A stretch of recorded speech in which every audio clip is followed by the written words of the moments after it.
perjanjian kerja. Kemudian yang terakhir ada perjanjian kredit. Ketika Anda mengajukan pinjaman, Anda harus menandatangani perjanjian kredit dengan bank.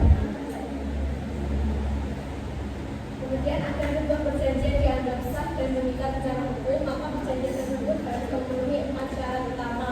Syarat tersebut adalah yang pertama, kesepakatan para pihak. Adanya kesepakatan, kedua belah pihak harus sepakat dan menyetujui isi perjanjian secara bebas tanpa adanya paksaan, tekanan, atau tipu daya. Kemudian kesepakatan yang jelas, isi perjanjian harus jelas dan tidak menimbulkan penafsiran ganda. Kemudian yang kedua ada kecakapan untuk membuat suatu perikatan. Di sini ada usia, pihak-pihak yang membuat perjanjian harus sudah mencapai usia dewasa dan cakap melakukan perbuatan hukum. Kemudian ada kondisi mental. Pihak-pihak harus dalam keadaan sadar dan sehat mental saat membuat perjanjian. Kemudian yang ketiga ada suatu hal tertentu, yaitu objek perjanjiannya. Objek yang diperjanjikan harus jelas dan dapat ditentukan, baik berupa benda, jasa maupun hak. Kemudian ada legalitas objek. Objek perjanjian tidak boleh bertentangan dengan hukum atau ketertiban umum. Kemudian yang keempat, suatu sebab yang tidak terlarang. Tujuan kemudian satu kesepakatan yang berbeda pihak. Paling penting dari kesepakatan satu, setuju pada substansi perjanjian. Kedua belah pihak harus memahami dan menyetujui isi perjanjian secara penuh, termasukkan kewajiban masing-masing pihak. Kemudian yang kedua ada kesepakatan harus tanpa cacat. Kesepakatan yang diambil di bawah paksaan, penipuan atau penyeliruan bisa dianggap cacat dan akibatnya perjanjian tersebut bisa batal oleh pihak yang dirugikan. Kemudian yang ketiga ada kebebasan berkontrak. Setiap pihak memiliki kebebasan untuk menentukan apakah ia terlibat dalam perjanjian atau tidak, serta bisa disebut dapat dianggap batal demi hukum atau dapat dibatalkan. Misalnya, jika perjanjian dilakukan oleh seorang anak di bawah umur tanpa perwakilan orang tua atau wali, maka perjanjian itu tidak sah.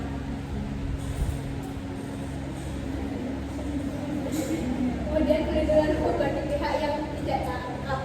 Hukum memberikan perlindungan kepada pihak yang tidak cakap dengan memastikan bahwa tindakan hukum yang mereka lakukan tidak mengikat secara sah untuk menghindari eksploitasi atau ketidakadilan. Kemudian yang keempat, peran wali atau pemangku.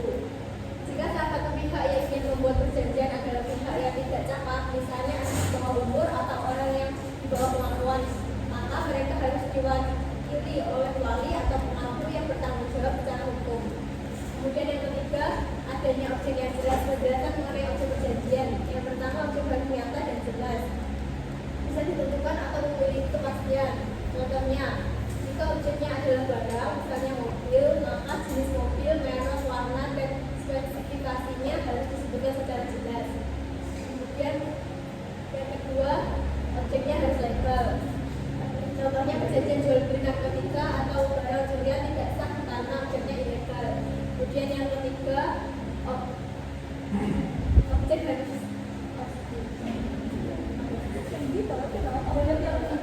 objek yang mungkin tidak dilaksanakan, yaitu contohnya perjanjian untuk menjual tanah di planet Mars adalah batal karena objek tersebut tidak ada dalam hukum saat ini. Kemudian yang keempat, kriteria objek yang sah. Contohnya jasa harus merupakan pekerjaan atau jasa yang legal dan dapat dikerjakan. Tindakan atau prestasi yaitu harus merupakan tindakan yang sesuai dengan hukum dan peraturan yang berlaku. Yang keempat ada sebab yang halal. Kemudian dijelaskan lagi sebab yang halal itu adalah 4. Yang pertama definisi. Sebab yang halal berarti bahwa tujuan dari perjanjian tidak boleh bertentangan dengan norma hukum dan moral masyarakat.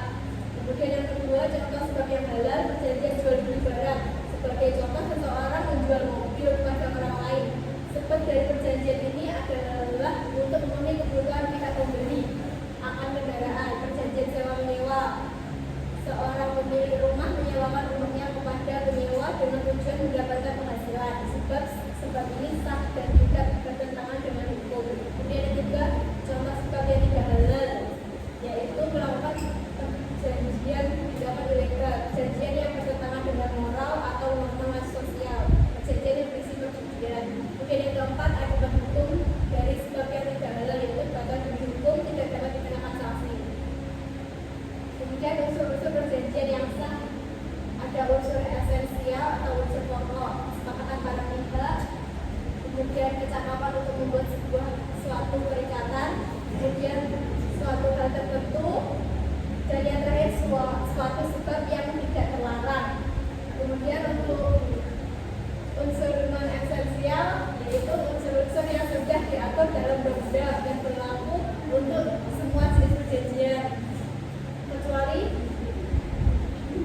jika para pihak sepakat untuk menghilangkannya. Contohnya dalam perjanjian jual beli terdapat unsur tanggung jawab penjual atas cacat tersembunyi pada barang yang dijual. Kemudian ada unsur aksidentalia, yaitu unsur-unsur tambahan yang diatur oleh para pihak dalam perjanjian. Unsur ini bersifat fleksibel dan dapat disesuaikan dengan kebutuhan masing-masing pihak. Contohnya dalam perjanjian sewa menyewa, para pihak dapat mengatur besaran uang jaminan, jangka waktu sewa, dan sebagainya.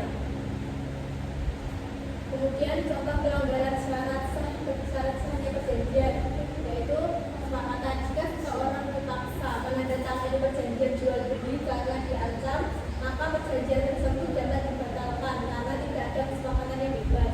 Kemudian yang kedua percakapan, perjanjian yang dibuat oleh anak di bawah umur umumnya tidak sah karena anak belum memiliki kapasitas hukum baru. Kemudian yang ketiga adalah suatu hal tertentu, perjanjian jual beli tanah yang tidak menyebutkan letak dan batas tanah secara jelas dapat dinyatakan tidak sah karena objek perjanjian tidak tertentu. Kemudian yang keempat ada suatu sebab yang tidak terlarang, yaitu perjanjian untuk melakukan tindakan kriminal jelas merupakan perjanjian yang tidak sah. Akibat jika syarat sah perjanjian tidak dipenuhi, yaitu yang pertama terjadi jika syarat subjektif atau sepakat dan percakapan tidak terpenuhi. Kemudian yang kedua, perjanjian tetap berlaku sampai ada pihak yang mengajukan pembatalan ke pengadilan. Kemudian yang ketiga, pihak yang berhak mengajukan pembatalan biasanya adalah pihak yang dirugikan atau tidak cakap hukum. Perjanjian batal demi hukum atau nyetik terjadi jika syarat objektif atau suatu hal tertentu dan suatu sebab yang halal tidak terpenuhi. Kemudian yang kedua, perjanjian dianggap tidak pernah ada sejak awal. Kemudian yang ketiga, tidak perlu ada gugatan pembatalan karena perjanjian sudah tidak sah secara hukum.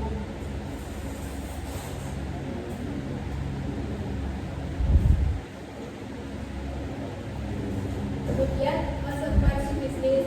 Satu, kerugian finansial. Kedua, rusaknya reputasi.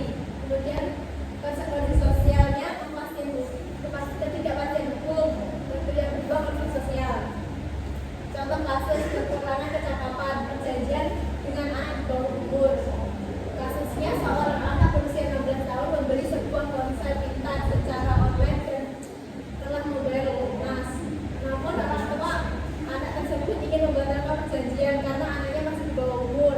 Pelanggarannya, syarat kecakapan tidak terpenuhi karena anak tersebut belum mencapai usia dewasa yang telah ditentukan oleh undang-undang untuk melakukan perbuatan hukum yang mengikat.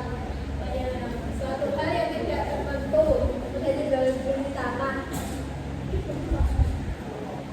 Kesimpulannya adalah perjanjian adalah suatu kesepakatan yang sah secara hukum antara dua pihak atau lebih. Kesepakatan ini mengikat masing-masing pihak untuk melakukan atau tidak melakukan suatu hal yang telah disepakati bersama. Sederhananya, perjanjian adalah sebuah kontrak yang memiliki kekuatan hukum. Memahami syarat sah perjanjian sangat penting bagi setiap orang, baik dalam kehidupan sehari-hari maupun dalam dunia bisnis. Dengan mengetahui syarat ini, kita dapat membuat perjanjian yang kuat, adil, dan benar secara hukum.